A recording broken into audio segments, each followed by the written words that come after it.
अस्सलामुअलैकुम। मैं नजमुस साकिब। पूरी दुनिया में और पाकिस्तान में एक हलचल सी मची है जब से जनवरी और उसके बाद प्रेसिडेंट डोनाल्ड ट्रंप तशरीफ़ लाए हैं।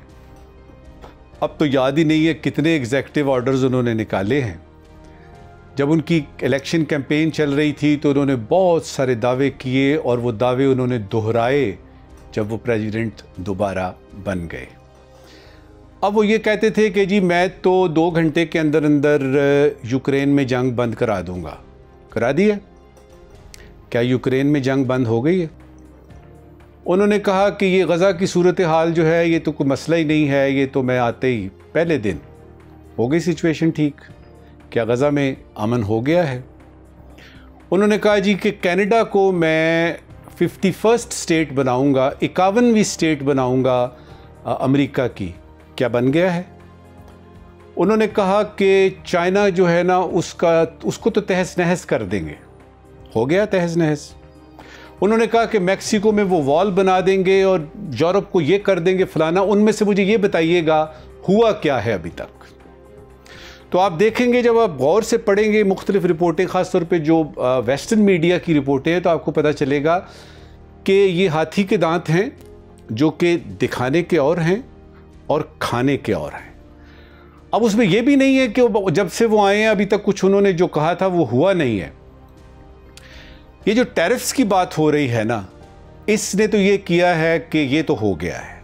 उन्होंने पहले लागू किए, किसी का 50%, किसी का 70% और चाइना का सबसे ज़्यादा उन्होंने कर दिया। पाकिस्तान पे भी 29%।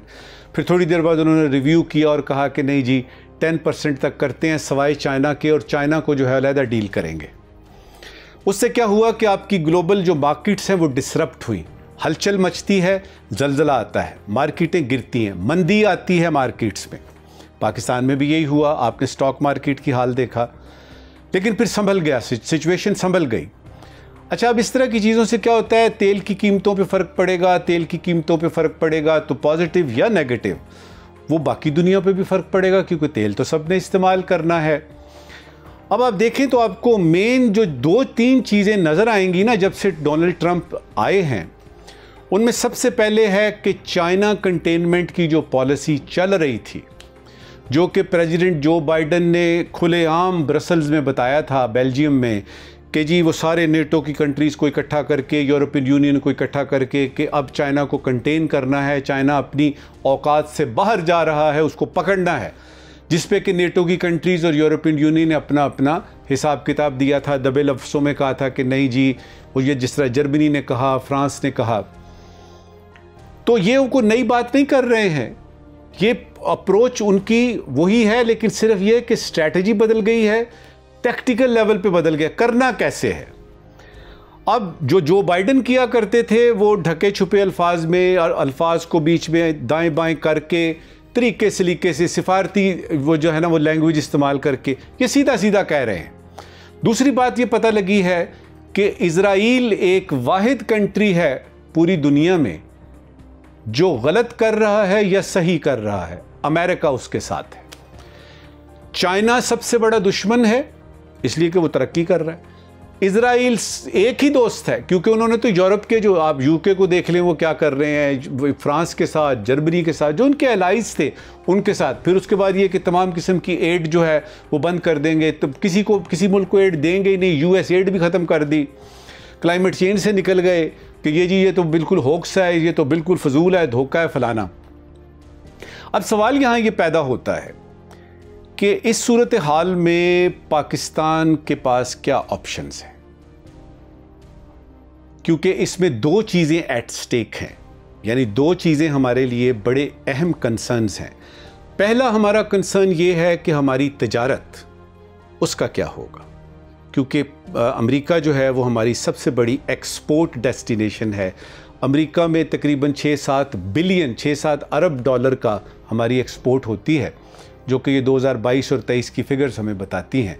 उसका क्या होगा अगर 29% या 10% भी उस पर हुआ, तो उसके बारे में तो हुकूमत ने कैलकुलेट कर लिया है कि तकरीबन $1 अरब का नुकसान होगा। ये हुकूमत ने ऑलरेडी एस्टीमेट लगा लिया है। दूसरा ये है कि चाइना कंटेनमेंट की पॉलिसी जो कि अब खुल के सामने आ गई है और चाइना और अमेरिका बिल्कुल सामने सामने आ गए हैं, तो पाकिस्तान के पास क्या ऑप्शन है? क्योंकि अगर चाइना का साथ देते हैं तो आपको पता है ना, दुश्मन का दोस्त भी दुश्मन होता है, तो हम अमेरिका से एक तरह से इनडायरेक्टली उसकी दुश्मनी की जद में आएंगे। अगर अमेरिका का साथ देते हैं तो चाइना तो हमारा स्ट्रेटेजिक पार्टनर है भाई, उसने तो हर मुश्किल में हमारा साथ दिया है, उसको हम नाराज़ कैसे कर सकते हैं?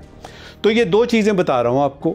एक आपकी तिजारत पे फ़र्क पड़ने वाला है, उसके लिए अच्छी बात यह है कि हमने ऑलरेडी सोचना शुरू कर दिया है। एक तरफ तो टीमें बना दी ना कि टीमें जाएंगी, उधर बात करेंगी, और प्रेसिडेंट साहब के पास, डोनाल्ड ट्रंप के पास ये इख्तियार है कि वो केस टू केस बेसिस पे वो चीज़ें, वो टैरिफ जो है वो कम कर सकते हैं। उसके लिए दुआ करते हैं कि वो कामयाब लौटें।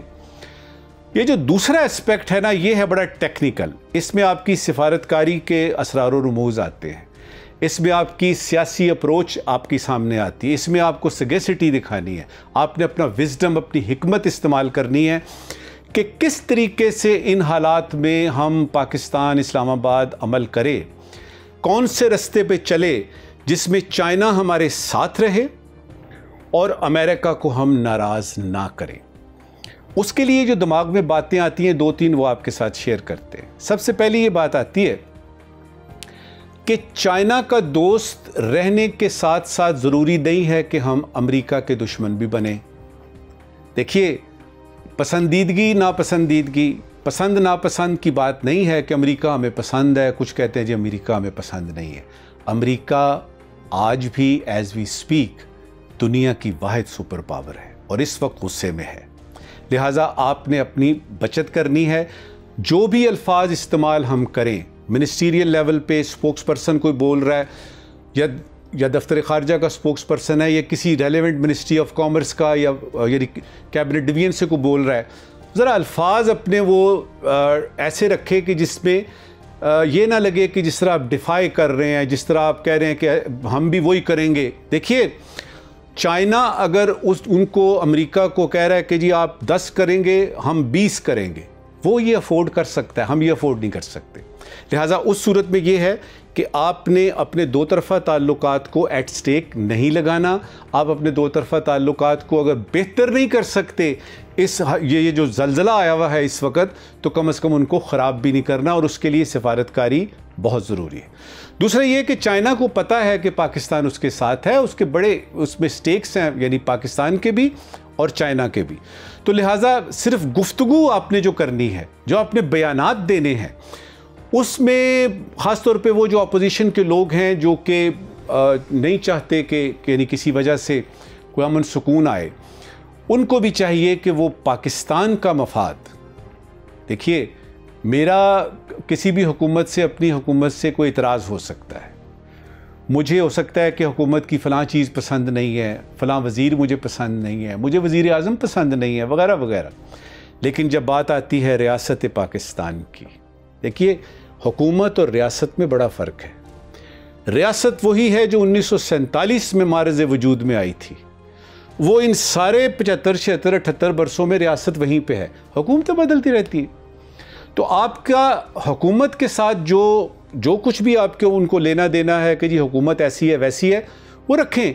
लेकिन जब रियासत के मफाद की बात आएगी तो मैं और आप, हम सब जो हैं, हमने ये देखना है कि आपस के मामलात तो होते रहेंगे, इस वक्त रियासत की बात है। और ये जो कौमी यकजहती की बात हो रही है, इसमें जो हुकूमत वक्त ने इक़दामात लेने हैं वो उसको लेने चाहिए। बलूचिस्तान है, केपी है, सिंध है, पंजाब है, गिलगित बल्तिस्तान है, आज़ाद जम्मू एंड कश्मीर है, तो उसमें एक हमाजहती होनी चाहिए, एक हमागिरियत होनी चाहिए।